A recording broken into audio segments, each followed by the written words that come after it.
Hello everyone and welcome to SSC Adda 24/7। मेरा नाम है नीलम गहलोत और ये 9 PM का शो जिसमें हम लगातार जुड़ते हैं मंडे टू सैटरडे। और यहाँ तैयारी हमारी चल रही है आईबी इंटेलिजेंस ब्यूरो एग्जामिनेशन की। आई होप आप सभी लोग बहुत बेहतर हैं और अपनी ये प्रिपरेशन कर रहे हैं। और आज hello Lavi Chauhan, Pushpendra, everyone, Akanksha, Bhupendra, everyone, very very good evening. एक बार सभी बच्चे जो है सेशन को एक बार शेयर कर दीजिए। जिन जिन प्लेटफॉर्म्स पे आप लोग शेयर कर सकते हैं वहाँ वहाँ पे शेयर कर दीजिए, तो हम शुरू करें आज का सेशन। अच्छा, सबसे पहली चीज जो ये कि आपको ये पता है ना अपना SSC MTS SSC MTS plus आपका आईबी, ये दोनों ही आपकी 10th पास लेवल की वैकेंसी है। ठीक है, ये दोनों ही आपकी 10th पास लेवल की वैकेंसी है। दोनों की जो आपकी फॉर्म फिलिंग डेट है वो है आपकी 17 फरवरी। तो एक काम एक बार बताइए, कितने स्टूडेंट्स हैं जिन्होंने फॉर्म अभी तक नहीं फिल किया है? ऐसा कोई स्टूडेंट है क्या जिसने अभी तक फॉर्म फिल ना किया हो? कोई है ऐसा? फ्रॉम मुंबई महाराष्ट्र जय महाराष्ट्र बताइए, कोई ऐसा है क्या? हाँ, आज पुलवामा अटैक हुआ था तो डेफिनेटली ये एक ब्लैक डे है। पहले एक बार कमेंट सेक्शन में सब लोग बताइए कि आप में से कोई ऐसा बच्चा है जिसने अभी तक फॉर्म फिल नहीं किया है।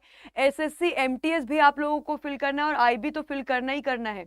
कर दिया ना? तो ये इस भरोसे मत रहिएगा। आज 14th है, आज 14th है, 15, 16, 17, ओनली 3 डेज है ना।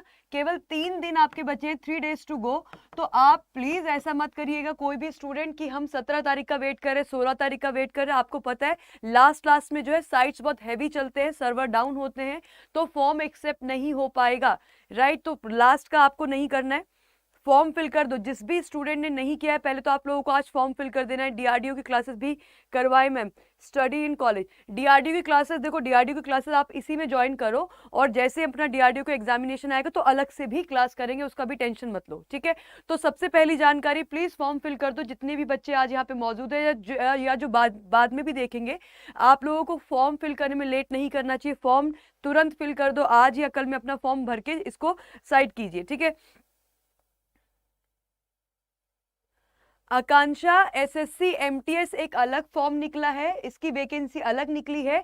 ठीक है, एसएससी एमटीएस एंड हवलदार, ठीक है, ये अपनी अलग वैकेंसी है। और आईबी का अलग निकला है, सिक्योरिटी असिस्टेंट एंड एमटीएस का। ठीक है, ये भी ध्यान रखो, आईबी का भी सिक्योरिटी असिस्टेंट एमटीएस 2 पोस्ट निकली है आईबी की। एसएससी एमटीएस एंड हवलदार की भी 2 पोस्ट निकली। ये एक अलग फॉर्म है, ये अलग अलग फॉर्म है।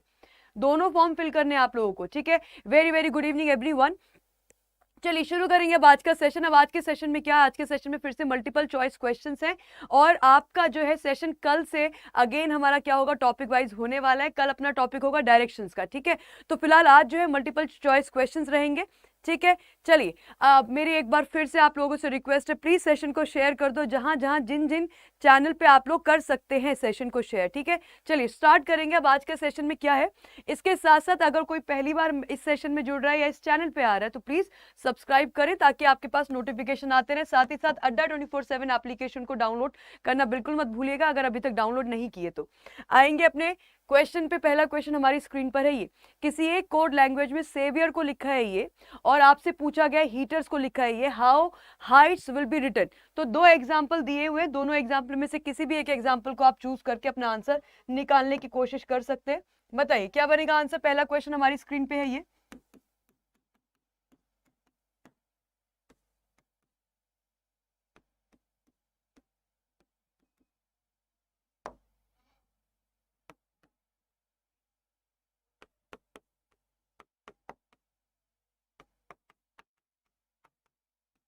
जी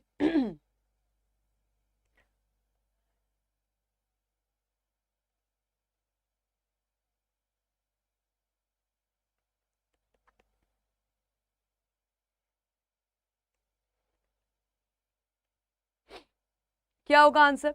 सेवियर को अगर हमने लिखा देखा यू वाई एक्स, तो क्या करोगे आप? देखोगे कि एस को यू कैसे किया, क्योंकि एस की प्लेस वैल्यू कितनी होती है, 19 होती है ना। एस की प्लेस वैल्यू कितनी होती है, 19 होती है।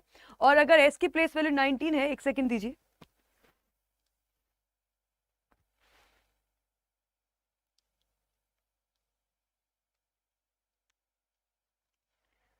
जी, तो एस की प्लेस वैल्यू 19 है, 19th लेटर को आप क्या लिख रहे हैं, आप लिख रहे हैं यू यानी कि 21। अब 19 से 21 आपने क्या, यानी कि पहले लेटर में हम क्या कर रहे हैं, +2 कर रहे हैं। उसी तरीके से ए की प्लेस वैल्यू 1 है, वाई की 25 है, 1 से 25 यानी कि आप 1 से गए होंगे जेड पे, यानी कि किस पे, 26वें लेटर पे, और उससे पहले वाई, मतलब यहाँ पे क्या हुआ, यहाँ पे हुआ -2। वी की प्लेस वैल्यू 22 होती है, एक्स की 24 होती है, 22 से 24 +2। तो पैटर्न चल रहा है +2 -2 +2 -2। उस हिसाब से अगर मैं यहाँ पे आंसर करने का देखूं तो यहाँ पे होगा +2। क्या मुझे अपना पहला लेटर चेक करने की जरूरत है? नहीं, क्योंकि पहला लेटर आपका सब जगह पे क्या है, जे है ना। अपना पहला लेटर जो है वो क्या है, जे। जे सी के जे सी के जे सी के, ये सब जगह पे कॉमन है। तो आप क्या चेक करोगे, आप चेक कर लोगे अपना तीसरा लेटर। आप तीसरा या चौथा लेटर चेक करो, तो पहले में प्लस हो रहा है, फिर माइनस, फिर प्लस, फिर माइनस, यानी कि चौथा 1 2 3 4 इसमें होगा -2। जी में -2 करेंगे तो किस पे आ जाओगे, ई पे आ जाओगे, यानी कि चौथा लेटर जो होना चाहिए वो ई होना चाहिए। अब बताओ, चौथा लेटर ई केवल एक ही ऑप्शन में है क्या? यहाँ पे देख पा रहे हो, चौथा लेटर ई जो है वो केवल एक ऑप्शन में, यानी कि मेरा आंसर सीधे 1 2 3 4, हाँ मेरा आंसर सीधे सीधे क्या हो जाएगा, ऑप्शन नंबर बी मेरा करेक्ट आंसर यहाँ पे आ जाएगा। क्या डन है, क्लियर है ये बात सबको? ठीक है, तो आपको क्या करना है, आपको ये देखना है हमेशा ही कि मेरे पास ऑप्शंस किस तरह से दे रखे हैं। अगर इसको पूरा सॉल्व करोगे तो टाइम जाएगा, लेकिन अगर आप ऑप्शंस एलिमिनेट करने की कोशिश करोगे तो डेफिनेटली जल्दी कर पाओगे, राइट। तो ऑप्शन नंबर बी हमारा पहला आंसर है। आई होप ये बात क्लियर है सबको। नेक्स्ट क्वेश्चन पे आते हैं। नेक्स्ट क्वेश्चन हमारी स्क्रीन पर है वर्ड एनालॉजी का। जिस तरह से अर्थ का कनेक्शन प्लैनेट के साथ है, मून का वही कनेक्शन किसके साथ होगा? मून का वही कनेक्शन किसके साथ होगा?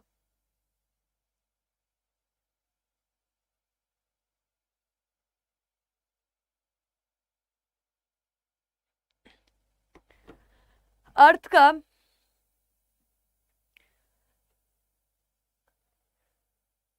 अर्थ का जो कनेक्शन प्लैनेट के साथ है, मून का वही कनेक्शन किसके साथ होगा? अब ये टफ क्वेश्चन कहां से है भाई? अर्थ और प्लैनेट और मून, ये तो हम बचपन से पढ़ते आ रहे हैं ना। क्या कि अर्थ क्या है? अर्थ एक प्लैनेट है, अर्थ एक ग्रह है, ठीक है। और मून क्या है? मून एक उपग्रह है, वो भी क्या है, नेचुरल सैटेलाइट है। नेचुरल सैटेलाइट किसका है? ये अर्थ का ही है। तो जिस तरह से हमारी अर्थ एक प्लैनेट है, ग्रह है, उसी तरीके से मून क्या है? मून एक क्या है? उपग्रह है। मून क्या है? उपग्रह है, यानी कि इसको हम बोलते हैं नेचुरल सैटेलाइट। ये नेचुरल सैटेलाइट है किसका? हमारे प्लैनेट अर्थ का। ये नेचुरल सैटेलाइट है किसका? हमारे प्लैनेट अर्थ का। तो ये हमारा रिलेशन निकल कर आएगा। जिस तरह से अर्थ प्लैनेट है, मून सैटेलाइट है, यानी कि उपग्रह है। ठीक है, करेक्ट है। आंसर क्या बनेगा अपना? Option number C. Option number C यानी कि सैटेलाइट। ठीक है, नेक्स्ट क्वेश्चन पे आइए। नेक्स्ट क्वेश्चन है नंबर सीरीज का 9 17 25 33 क्वेश्चन मार्क 49। अब इसके आगे क्या बनेगा? स्वप्निल, मैंने आपका कमेंट रीड कर लिया है, एक second. I have read your comment.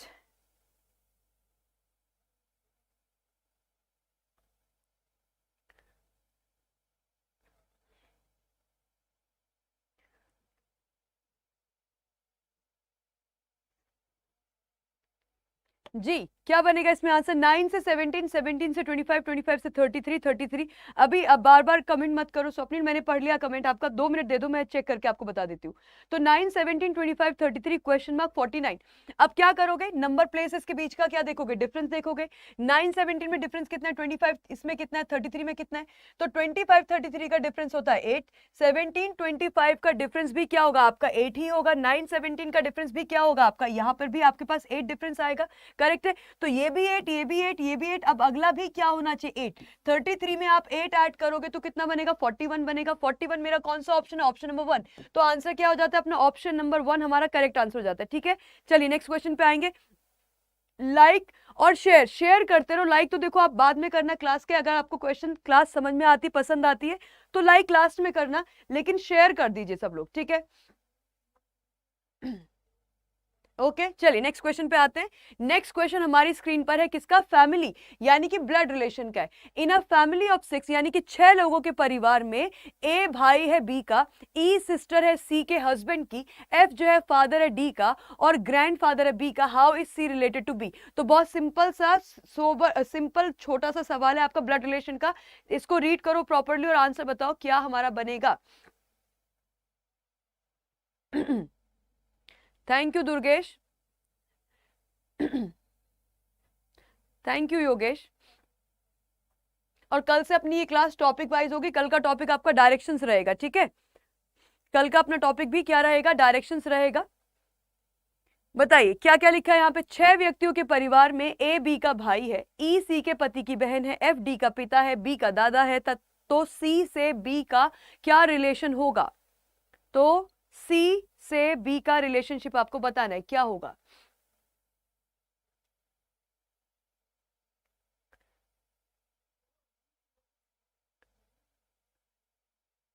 Very very good evening जितने भी बच्चे यहाँ पे ज्वाइन कर रहे हैं, everyone very very good evening. Answer क्या आ रहा है, option number C. Option number C मतलब बहन, सिस्टर, ये है आंसर क्या। चलिए सॉल्व कर किया जाए। अब इस क्वेश्चन में हमें क्या दिया हुआ है, 6 लोगों का परिवार है, ठीक है। पहली स्टेटमेंट क्या है, ए बी का भाई है, इसको बना दो सीधे सीधे। ए जो है वो बी का क्या है, ब्रदर है ना। अच्छा ए तो भाई हो गया, लेकिन बी उसकी बहन भी हो सकती है, बी उसका भाई भी हो सकता है, करेक्ट है, क्योंकि बी का जेंडर हमको नहीं पता है। आगे क्या लिखा है, ई सी के पति की बहन है, जो ई है वो सी के पति की बहन है, इसको अभी के लिए साइड कर दो, बाद में आते हैं इस पे।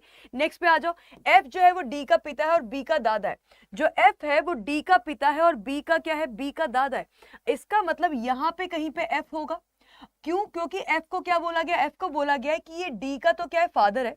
एफ जो है वो डी का तो क्या है, फादर है, और बी का क्या है, बी का दादा है। बी का अगर दादा है ये एफ, तो इसका मतलब इसका ये जो बेटा है डी, ये इन दोनों बच्चों का क्या होना चाहिए, फादर होना चाहिए।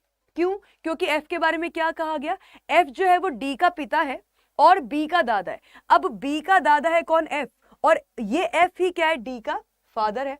इसका मतलब डी के ये दोनों बच्चे होने चाहिए, ताकि एफ इन दोनों बच्चों का क्या हो सके, दादा यानी कि ग्रैंडफादर हो सके। अब इस पे आ जाइए, यहाँ पे लिखा है ई जो है वो सी के पति की बहन है, ई जो है वो सी के पति की बहन है। अब ये कैसे पॉसिबल हो सकता है, अगर ई सी के पति की बहन है तो यहाँ पे सिंपल सा ये हो सकता है कि ये डी की मैरिज किससे हुई होगी, सी से हुई होगी, और यहाँ पे क्या है, ई है जो किसकी बहन है, सी के पति की, ई सी के पति की बहन है, यानी कि यहाँ पे इसको ऐसे बना दो, ई जो है वो सी के पति की बहन है, यानी कि ई यहाँ पे आ जाएगी, करेक्ट है। ये मेरा फैमिली रिलेशन बनेगा, राइट, ये हमारा क्या बनेगा, हमारा ब्लड रिलेशन बनेगा। क्लियर है ये सबको।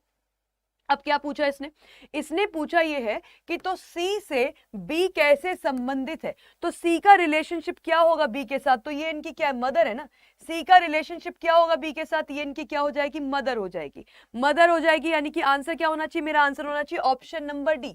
ऑप्शन नंबर सी गलत आंसर, ऑप्शन नंबर डी आपका करेक्ट आंसर होगा, यानी कि मदर।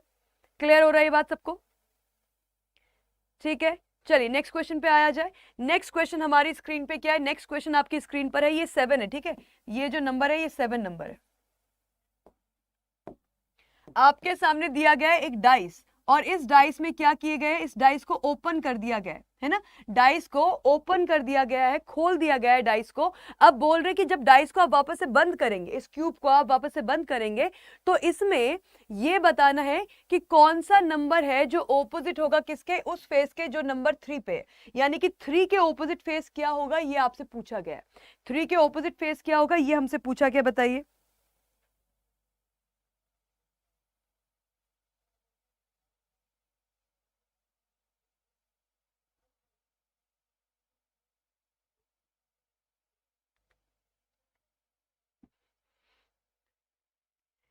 देखो अब जब हम इस डाइस को देखते हैं तो 3 का ऑपोजिट आपको पता है, इस इन वाले क्वेश्चंस को कैसे किया जाता है, ये हमें पता है कि 3 ऑपोजिट हो जाएगा 7 के, तो 3 ऑपोजिट है 7 के।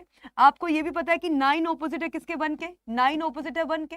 तो मेरे पास 2 पेयर आ गया, बचा ये 2 और बचा ये 5, तो ये 2 और 5 आपस में एक दूसरे के ऑपोजिट हो जाएंगे, तो ये बन गया आपके पास तीनों के तीनों पेयर। इन्होंने पूछा कि 3 के ऑपोजिट क्या होगा, तो 3 के ऑपोजिट ऑप्शन नंबर 1, यानी कि 3 के ऑपोजिट कौन हो जाएगा, 7 हो जाएगा, ठीक है। 3 के ऑपोजिट क्या हो जाएगा, 7 हो जाएगा। नेक्स्ट क्वेश्चन पे आते हैं। नेक्स्ट क्वेश्चन हमारी स्क्रीन पर है ये, in the list of 4 item, यहाँ पे कौन सा विषम है, यानी कि ऑड वन आउट आपको करना है, और ऑड वन आउट के लिए अपने पास क्या ऑप्शन है, सी यानी कि समुद्र, रिवर यानी कि नदी, लेक मतलब झरना, लेक मतलब झील, और रेन मतलब वर्षा। तो इसमें से आपको क्या लगता है कि क्या इन सबसे अलग है, इन सबसे अलग ऑप्शन क्या होगा। इन 4 ऑप्शन में से 3 ऑप्शन आपके क्या है, सेम है, किसी तरीके से एक लॉजिक पर है, और एक ऑप्शन आपका उस लॉजिक से मैच नहीं करता, तो क्या होगा अपना आंसर।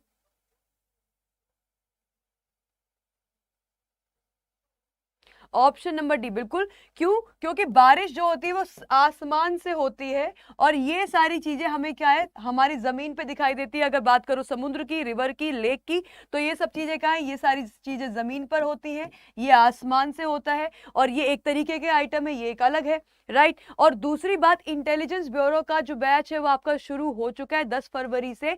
इसमें आपको रीजनिंग की क्लासेस जो मैं आप लोगों को पढ़ाने वाली हूँ वो आपकी 21 फरवरी से आपकी इसमें रीजनिंग की क्लासेस शुरू होने वाली हैं, जिसको मैं पढ़ाने वाली हूँ। तो इस बैच में आप लोग सभी जुड़ सकते हैं, कोड लगा दीजिएगा Y651 और इस बैच में अपने आप को एनरोल कर लीजिए, ठीक है। ये बैच आपको ऑलरेडी शुरू हो गया है, बिल्कुल भी लेट मत करो आप लोग, इस बैच में आप लोग जुड़ सकते हैं। कोड लगा दीजिएगा Y651, कोड लगा के आप इस बैच में जुड़ जाइए। नेक्स्ट क्वेश्चन पे आइए। नेक्स्ट क्वेश्चन है स्पोक इज टू व्हील, तिल्ली इज टू पहिया। वही रिलेशन हमें इन चार में से किस में नजर आता है? जिस तरह से स्पोक और व्हील का जो कनेक्शन है, यानी कि तिल्ली और पहिए का जो कनेक्शन है, वो कनेक्शन हमें यहाँ पे किस में से दिखाई दे रहा है? ऑप्शन 4 दिए हुए हैं।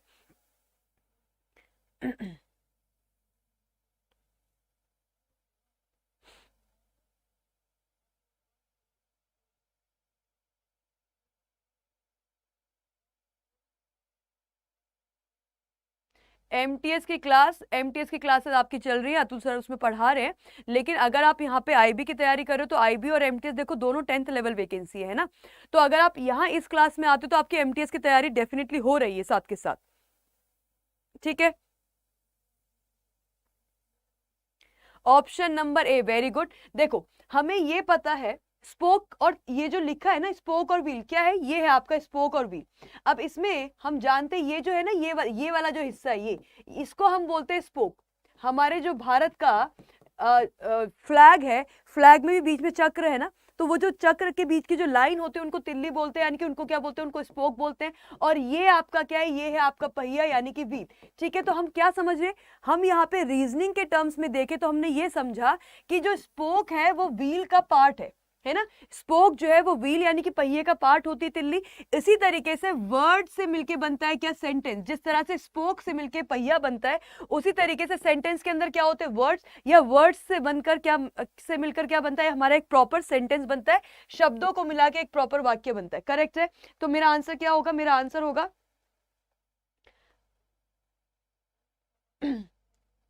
तो क्या हो जाएगा मेरा आंसर? ऑप्शन नंबर 1 मेरा करेक्ट आंसर होगा। इसको मार्क कीजिए, आगे बढ़ेंगे। नेक्स्ट क्वेश्चन पे आइए। नेक्स्ट क्वेश्चन है कि आपको फिल इन करना है इस इक्वेशन को, और ऐसा एक क्वेश्चन हमने कल भी किया था, एक टेक्निक हमने डिस्कस करी थी कि कैसे कर सकते हैं इन क्वेश्चन को, वही टेक्निक आपको यहां लगानी है और बताइए क्या होगा इसका आंसर।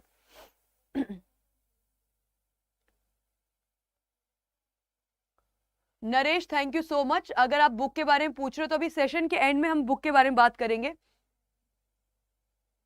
मैम रिलेशनशिप वाले क्वेश्चन में पूरा डेटा ही नहीं दे रखा है, आप कैसे बता सकते हो?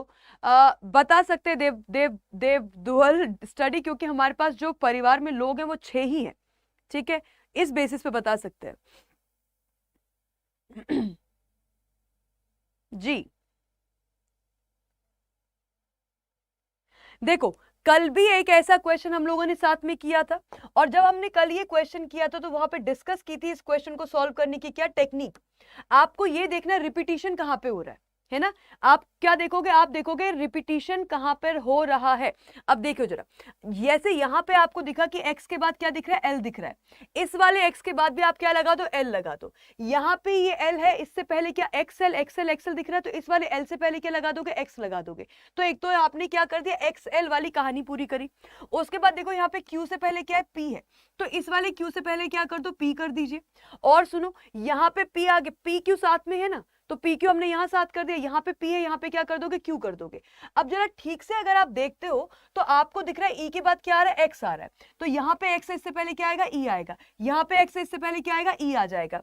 अब आपके पास ये पूरा बन गया। ऑल्सो ई से पहले आपको क्या दिख रहा है? आर दिख रहा है, तो इस वाले ई से पहले क्या कर दो? आर कर दीजिए। यहाँ पे इस वाले ई से पहले भी क्या कर दीजिए? आर कर दीजिए। अब जरा पूरा एक देखो, हमारे पास पूरा एक सीक्वेंस बन गया है। क्या हमारे पास पूरा एक सीक्वेंस बन जाता है? क्या R E x L P Q, ये सीक्वेंस बन गया। फिर से वही सीक्वेंस आपका रिपीट हो रहा है और फिर से वही सीक्वेंस आपका रिपीट हो रहा है। तो हमारा जो आंसर बनेगा वो आंसर क्या है? E P R E L R x Q, मेरा आंसर क्या बनेगा? EPREL। EPREL यहाँ पे है, EPREL यहाँ नहीं है, EPREL यहाँ नहीं है, EPREL यहाँ नहीं है, तो आंसर बनेगा अपना ऑप्शन नंबर 1। क्या ये क्वेश्चन क्लियर हुआ सब लोगों को? क्या ये क्वेश्चन समझ में आया सबको? तो रिपीटिशन चेक करोगे आप, ठीक है, हमेशा रिपीटिशन चेक करोगे, और कई बार रिपीटिशन से नहीं बनता है, ऐसा नहीं है कि यही टेक्निक हमेशा काम का आएगी। तो इसके जो अलग टाइप के क्वेश्चन है वो भी धीरे धीरे करके हम साथ में जो है डिस्कस करेंगे, ताकि हर तरीके के क्वेश्चन आपको समझ में आ जाए। पीच को लिखा है समथिंग लाइक दिस, स्मार्ट को हम क्या लिखेंगे? लेटर एनालॉजी है। कौन सी एनालॉजी है? लेटर एनालॉजी है। तो पीच को अगर ये लिखा है तो स्मार्ट का कोड क्या बनेगा? फटाफट से बताइए।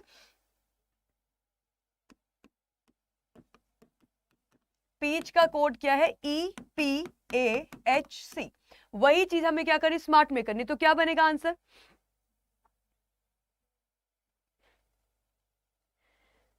देखो, लाइक और शेयर रुकना नहीं चाहिए, क्योंकि जितना आप लोग शेयर करेंगे, जितने बच्चे हमारे इस शो में जुड़ेंगे, उतना बेहतर हम आप लोगों के लिए कर पाएंगे।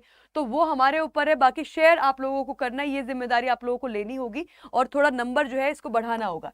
देखिए यहाँ पे क्या हुआ, पीई का क्या कर दिया हमने? एक्सचेंज कर दिया। ईपी और पीई की पोजीशन हमने क्या कर दिया? आपस में अदला बदली कर दी। सी यहाँ पे आ गया, एच यहाँ पे आ गया, ए वहीं का वही है। तो सिमिलरली एस एम का क्या हो जाएगा? एमएस हो जाएगा। आर टी का क्या हो जाएगा? टीआर हो जाएगा। ए की जगह पे क्या रहेगा? ए रहेगा। मेरा आंसर क्या बनेगा? MSATR। MSATR यानी कि ऑप्शन नंबर बी होना चाहिए, MSATR। करेक्ट है, बी सबका आंसर आ भी गया, वेल डन। नेक्स्ट क्वेश्चन पे आ जाओ। नेक्स्ट क्वेश्चन कह रहा है कि बाकी सबसे जो डिफरेंट है वो बताइए। अपने पास ट्राइंगल है, क्वाड्रिलेटरल है, सर्कल है, स्क्वायर है, तो इनमें से, इन चार में से कौन सा आपको लगता है जो बाकी से क्या है? अलग है, बाकी से क्या है? डिफरेंट है। तो कौन सा ऑप्शन है जो डिफरेंट है बाकी से?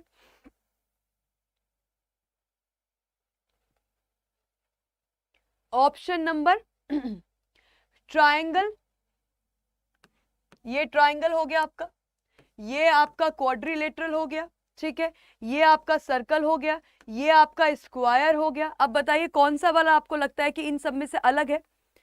कौन सा वाला अलग है? मैम मुझे आईबी असिस्टेंट का बुक परचेज करना है। ठीक है, अभी सेशन के एंड में हम आईबी असिस्टेंट की बुक्स के बारे में डिस्कस कर लेंगे, बुक्स कर सकते हैं आप परचेज। तो क्या होगा? सर्कल ना, क्योंकि देखो यहाँ पे लाइन से, यहाँ पे लाइन से, यहाँ पर भी लाइन से, लेकिन ये क्या है? ये सर्कल है, इसमें कोई लाइन नहीं, ये कर्व से मिलके बना हुआ है। तो आंसर मेरा होगा इन सबसे जो अलग है एक ऑप्शन, वो है आपका ऑप्शन नंबर सी, यानी कि सर्कल। करेक्ट है। नेक्स्ट क्वेश्चन पे आते हैं। नेक्स्ट क्वेश्चन हमारी स्क्रीन पे है, library is to books, museum is to what? जिस तरह से पुस्तकालय पुस्तकों से कनेक्टेड होता है, संग्रहालय किससे कनेक्टेड होता है?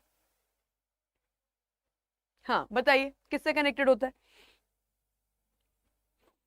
पुस्तकालय यानी कि लाइब्रेरी। लाइब्रेरी में, लाइब्रेरी का क्या मकसद है? लाइब्रेरी क्यों बनाई गई है? बुक्स रखने के लिए, है ना? यानी कि लाइब्रेरी जो है वो उसमें है क्या? सारी की सारी बुक्स है। तो इसका मतलब ये हो गया कि जिस तरह से लाइब्रेरी के अंदर हम क्या देखते हैं? बुक्स को देखते हैं। म्यूजियम के अंदर आप क्या देखोगे? जिस तरह से लाइब्रेरी के अंदर बुक्स होती है, उसी तरीके से म्यूजियम के अंदर क्या होता है? म्यूजियम के अंदर होते हैं आर्टिफैक्ट्स। आर्टिफैक्ट्स मतलब कलाकृतियां, यानी कि जो हमारी हिस्टोरिकल फैक्ट्स को दर्शाने वाली चीजें, वो कुछ दिखाई देता है आपको म्यूजियम में, है ना? इसी तरीके से म्यूजियम में होते। तो आंसर क्या बनेगा? ऑप्शन नंबर बी हमारा करेक्ट आंसर होगा। नेक्स्ट क्वेश्चन पे आ जाओ। ये है क्रिटिकल रीजनिंग। क्रिटिकल रीजनिंग में क्या है? ये क्रिटिकल रीजनिंग में ये टॉपिक, इसको हम बोलते हैं सिलोजिज्म। और क्योंकि हम लगातार आपसे डिस्कस कर रहे हैं कि आईबी में आपके 3 से 4 क्वेश्चन जो है वो यहीं से आएंगे। किससे? क्रिटिकल रीजनिंग से आएंगे। क्रिटिकल रीजनिंग के बड़े सारे टॉपिक होते हैं। कोर्स ऑफ एक्शन होता है, कोर्स ऑफ आपका स्टेटमेंट कंक्लूजन होता है, स्टेटमेंट इन्फरेंसेस होते हैं। तो 3 से 4 टॉपिक है जो आपके इसमें आते हैं, उनमें से एक सिलोजिज्म है। तो क्या बनेगा इसका answer?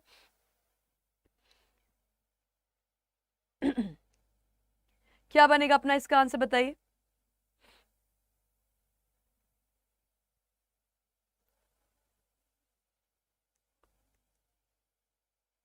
Some red are yellow, all green are red. Second वाली स्टेटमेंट से शुरू कर लीजिए। All green are red. तो अगर मैं अपनी सेकेंड स्टेटमेंट से स्टार्ट करती हूं, तो ये लिखा है ऑल ग्रीन आर रेड, तो ऐसे बनाओ green, all green are what? All green are red, ये हो गया। उसके बाद सम रेड आर येलो, और कुछ रेड क्या है? येलो है। कुछ रेड क्या है? कुछ रेड आपके येलो है, ये बनेगा। अब इसमें कंक्लूजन यानी कि निष्कर्ष क्या दिया गया है? पहला है सम येलो आर ग्रीन, कि कुछ येलो ग्रीन है। अब देखो, कुछ येलो को आप ग्रीन तक लेके जा सकते हैं, ये पॉसिबिलिटी है, ये संभावना है, लेकिन निश्चित तौर पे हम इसको सही नहीं ठहरा सकते। क्यों? क्योंकि जो हमने अभी अपना अरेंजमेंट बनाया है, जो वेन डायग्राम बनाया है, उसमें हमने ये येलो बनाया है और ये आपका ग्रीन है। अभी येलो और ग्रीन मुझे कनेक्टेड दिखाई नहीं दे रहे हैं। तो अगर मैं एक वेन डायग्राम, एक पॉसिबल वेन डायग्राम अगर ऐसा बन सकता है जिसमें येलो और ग्रीन अलग अलग है, तो ये जो लिखा है कि सम येलो और ग्रीन, ये पॉसिबिलिटी पे पूछा जाता तो सही होता, लेकिन 100% तौर पे तो नहीं बन रहा है, कम से कम एक स्ट्रक्चर में तो नहीं बन रहा है, तो ये गलत हो जाएगा। पहला रॉन्ग है। ऑल येलो आर ग्रीन, सारे के सारे येलो ग्रीन है, तो सारे के सारे येलो भी ग्रीन हो सकते हैं, तो ये भी क्या है, ये भी आपका गलत है। क्यों? क्योंकि ये पॉसिबल, दोनों क्या है, संभावना है, दोनों क्या है, पॉसिबिलिटीज है, दोनों 100% सही नहीं है, केवल पॉसिबिलिटीज है। पॉसिबिलिटी क्यों है, इसको समझिए। इसी स्ट्रक्चर को आप ये बना सकते थे, सम रेड आर येलो, तो आप बोल सकते हो कि कुछ रेड क्या है, कुछ रेड येलो है, ये ऐसे बन जाएगा। फिर लिखा है ऑल ग्रीन आर रेड, सारे के सारे ग्रीन जो है वो रेड है, तो सारे के सारे ग्रीन रेड ऐसे भी बन सकते थे। तो जब ये स्ट्रक्चर बनता तो हम बोलते सम येलो और ग्रीन, तो हम कह सकते थे कि हाँ कुछ येलो ग्रीन हो सकते हैं, पॉसिबिलिटी, इसको समझना पड़ेगा आपको, ठीक है। तो यहाँ पे आंसर क्या बनेगा, ना तो ये करेक्ट है ना ये करेक्ट है, आंसर बनेगा आपका नीदर कंक्लूजन फॉलो, मतलब कोई भी कंक्लूजन जो है वो हमारी सही नहीं है, दोनों के दोनों कंक्लूजन क्या है, गलत है। तो आप लोगों को ये समझना पड़ेगा कि जब पॉसिबिलिटी के तौर पे पूछा जा रहा है या जब निश्चित तौर पे पूछा जा रहा है, तो ये दोनों बातें अलग है, ठीक है। चलिए नेक्स्ट क्वेश्चन पे आते हैं। और ये अगर आप कोई भी कुछ भी ऐसे वैसे आप लोग कमेंट्स करेंगे तो ये आप ही का कंप्लीट लॉस है, क्योंकि मुझे फर्क नहीं पड़ता आप लोग क्या कमेंट कर रहे हैं, राइट। अगर आप इस तरह के कमेंट करना चाहते हैं करते रहिए, क्योंकि आप ब्लॉक कर दिए जाएंगे इस पूरे चैनल से, और मेरी नहीं, आप किसी भी और फैकल्टी की क्लास नहीं कर पाएंगे, ये आपका कंप्लीट लॉस है, ठीक है।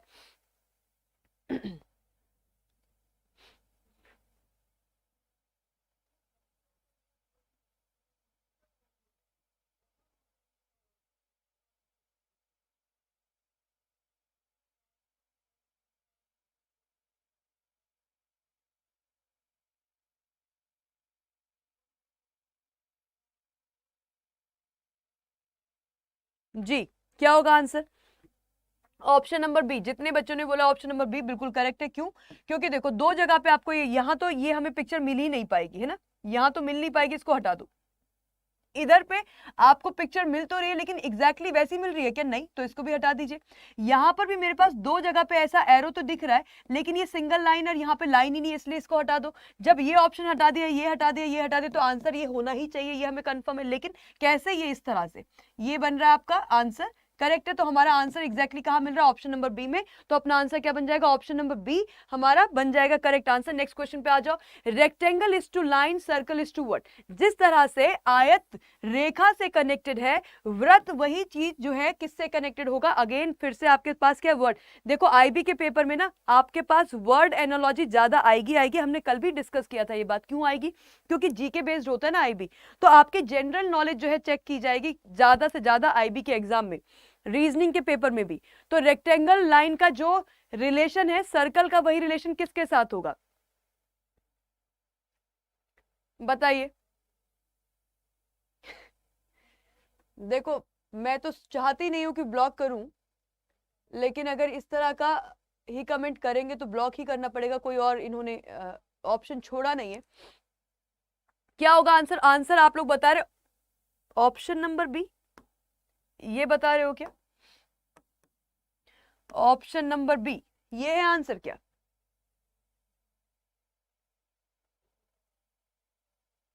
क्या कर रहे हो, रिलेशन ढूंढा क्या आप लोगों ने। हमें ये समझना पड़ेगा रेक्टेंगल को लाइन से क्यों कनेक्ट, रेक्टेंगल क्या होता है, ये होता है ना रेक्टेंगल, है ना, ये रेक्टेंगल है। रेक्टेंगल को लाइन से क्यों कनेक्ट करा है, क्योंकि रेक्टेंगल लाइंस से मिलके बनता है ना। ये देखो चार लाइंस है, 1 2 3 4, चार लाइंस है। तो जिस तरह से आयत यानी कि रेक्टेंगल लाइंस से मिलके बनता है, उसी तरीके से जो सर्कल है, सर्कल का कोई भी हिस्सा उठा लीजिए, सर्कल का अगर मैं इतना पोर्शन उठाऊंगी या मैं इतने पोर्शन की बात करूंगी, तो ये क्या है, ये आर्क है ना, इतने पोर्शन को क्या बोलते हैं, आर्क बोलते हैं। ये वाला हिस्सा उठा लो, ये क्या है, ये भी आर्क है। ये वाला हिस्सा उठा लो, ये भी क्या है, तो सर्कल आर्क से मिलके बनता है। तो आंसर क्या बनेगा, option number D correct answer है। हमें रिलेशनशिप भी तो ढूंढनी है, हमें सही रिलेशनशिप भी तो ढूंढनी होगी ना, ठीक है। चलिए नेक्स्ट क्वेश्चन पे आ जाइए। नेक्स्ट क्वेश्चन हमारी स्क्रीन पर है नंबर सीरीज का 4 8 17 क्वेश्चन मार्क 58 94। क्या बनेगा इसका आंसर? 4 8 17 त्रिज्या नहीं होगा, रेडियस नहीं होगा, लाइन इसलिए है क्योंकि रेक्टेंगल लाइन से बनता है।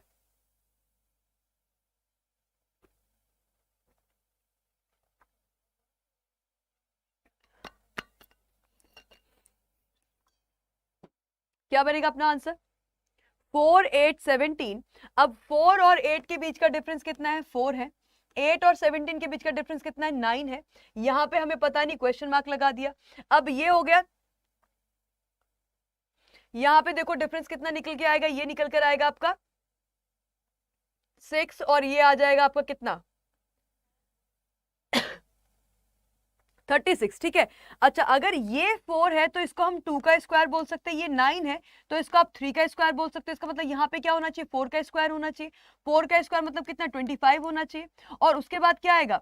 सॉरी 4 का स्क्वायर 25 नहीं होता है, 4 का स्क्वायर 16 होता है, करेक्ट है।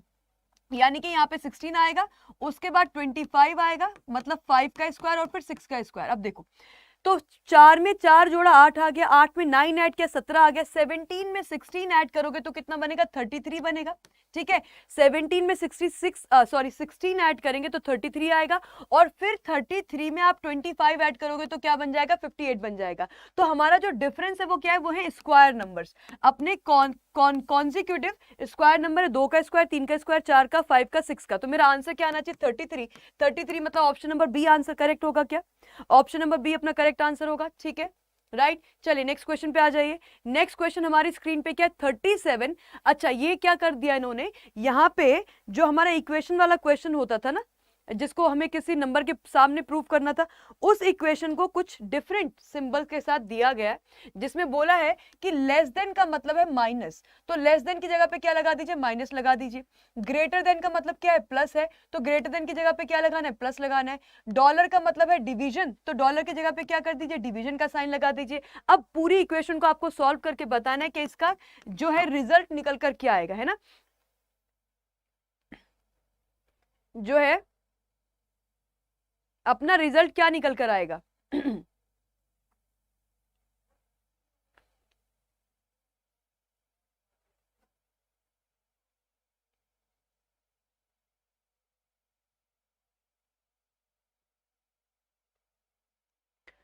सबसे पहले क्या सॉल्व करेंगे? आप डिवीजन सॉल्व करेंगे, डिवीजन के बाद मल्टीप्लाई तो है नहीं, तो फिर प्लस सॉल्व करोगे, फिर माइनस सॉल्व करोगे, तो क्या रिजल्ट निकल कर आएगा इसका, इस इक्वेशन का?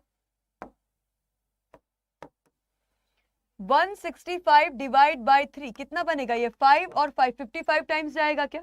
करेक्ट है। अच्छा यहाँ पे क्या आ गया? 37 प्लस में है, ये -5 है, तो ये 50 हो जाएगा।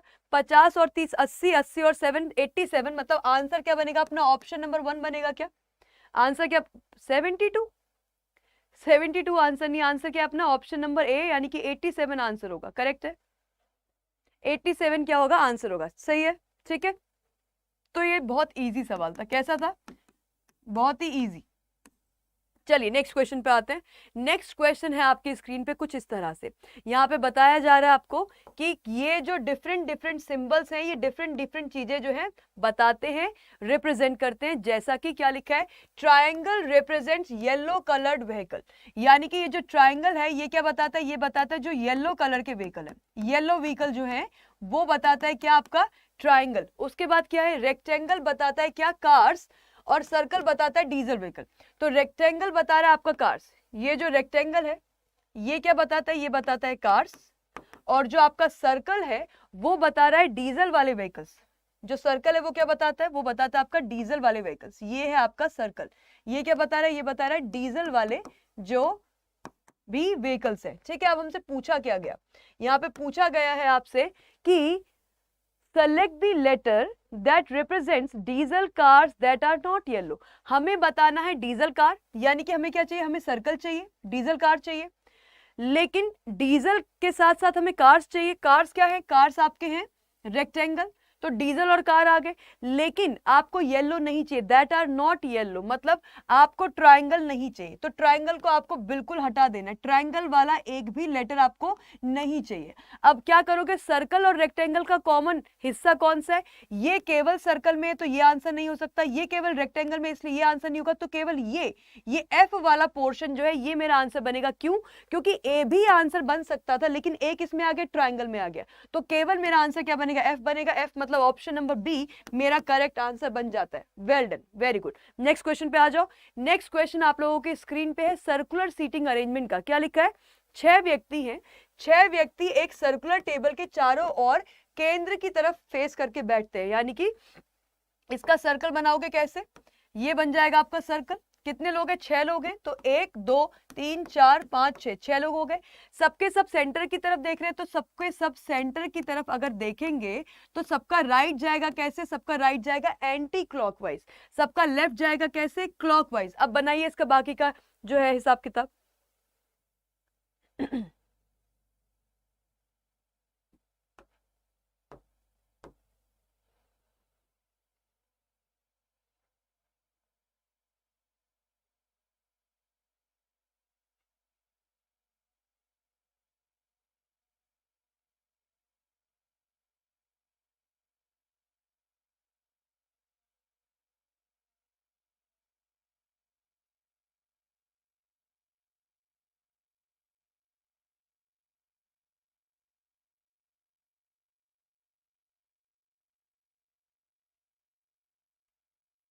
ठीक है आशीष, देखो कल अपना टॉपिक वाइज चलेगा, जैसा आप काफी सारे स्टूडेंट बोल रहे थे मैम टॉपिक वाइज ले आओ। कल डायरेक्शंस का टॉपिक है, ठीक है, कल डायरेक्शन का टॉपिक है, धीरे धीरे करके सारे टॉपिक्स हम लोग जो है वो कर लेंगे साथ में, तो आप लोग टेंशन बिल्कुल मत लो।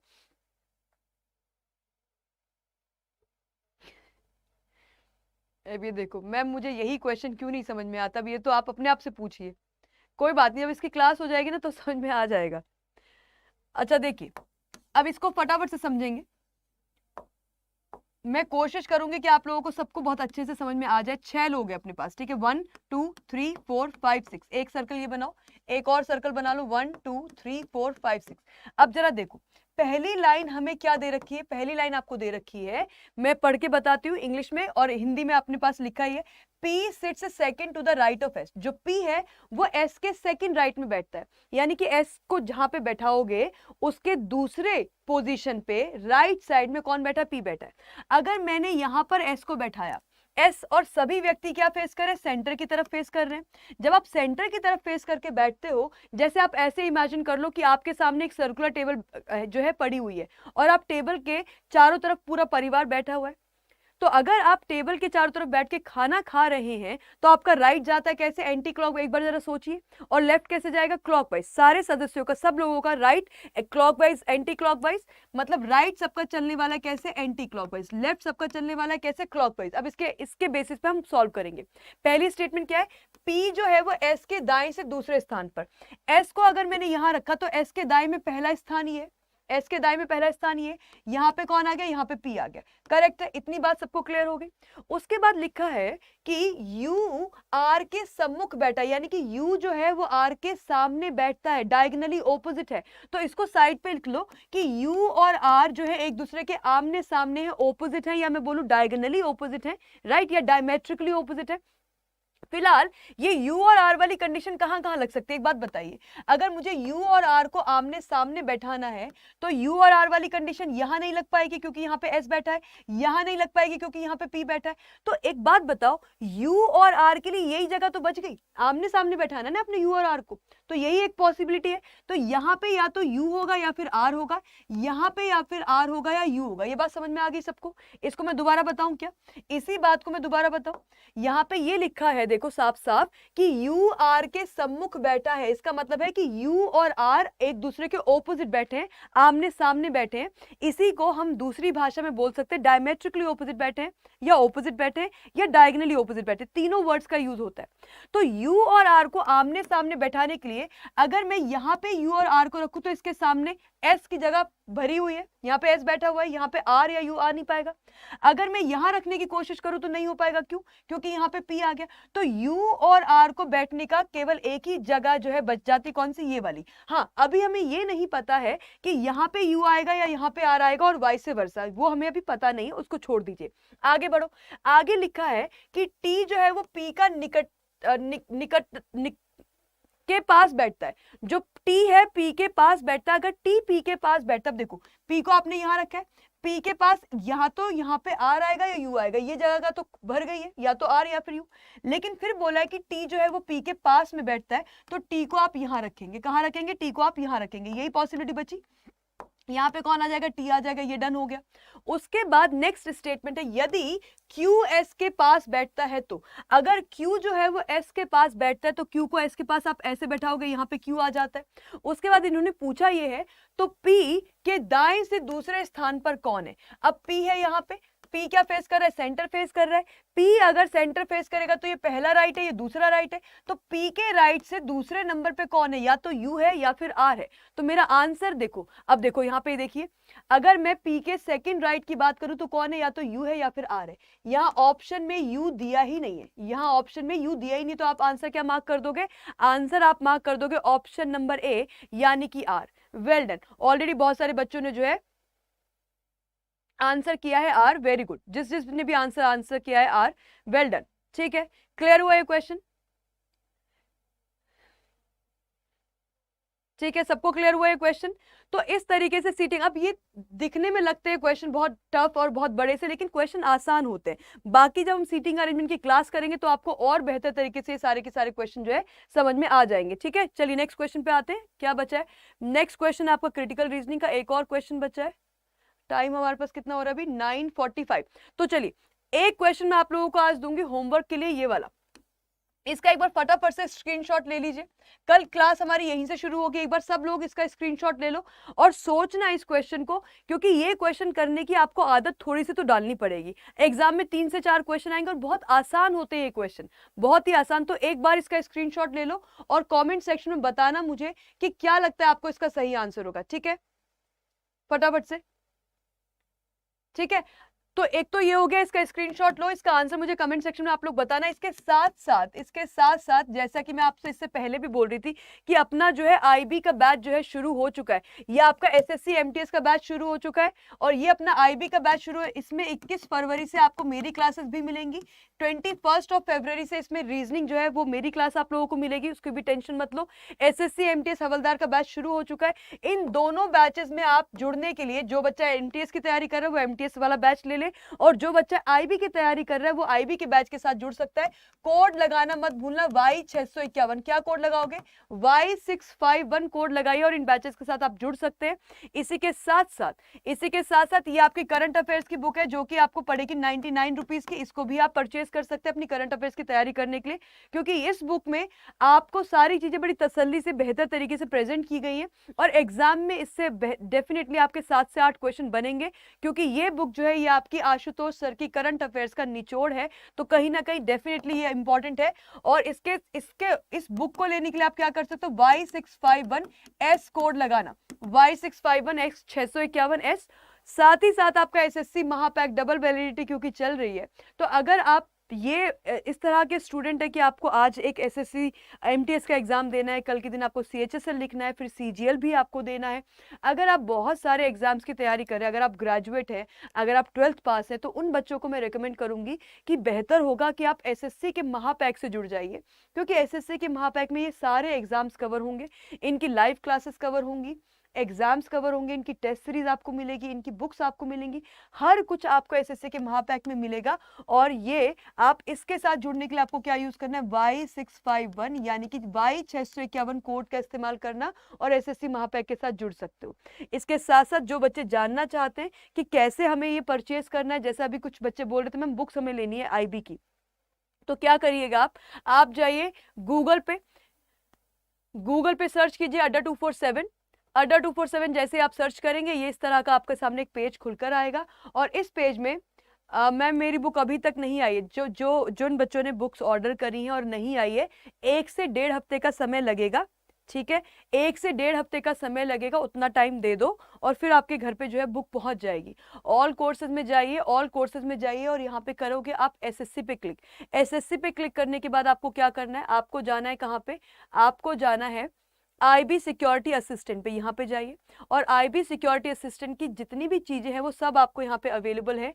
जैसे कि अगर बात की जाए आपकी ऑनलाइन लाइव क्लासेस हैं, टेस्ट सीरीज है, ई बुक्स है, बुक्स है, ये सब कुछ यहाँ पे अवेलेबल है। अगर आप चाहते हैं बुक्स के साथ जुड़ना या अगर आप चाहते हैं बैच के साथ जुड़ना, तो ये बैच आपका देखो शुरू हो गया तेजस करके। तेजस बैच के साथ आप जुड़िए और इसमें क्या है, इसकी वैलिडिटी 6 मंथ्स है।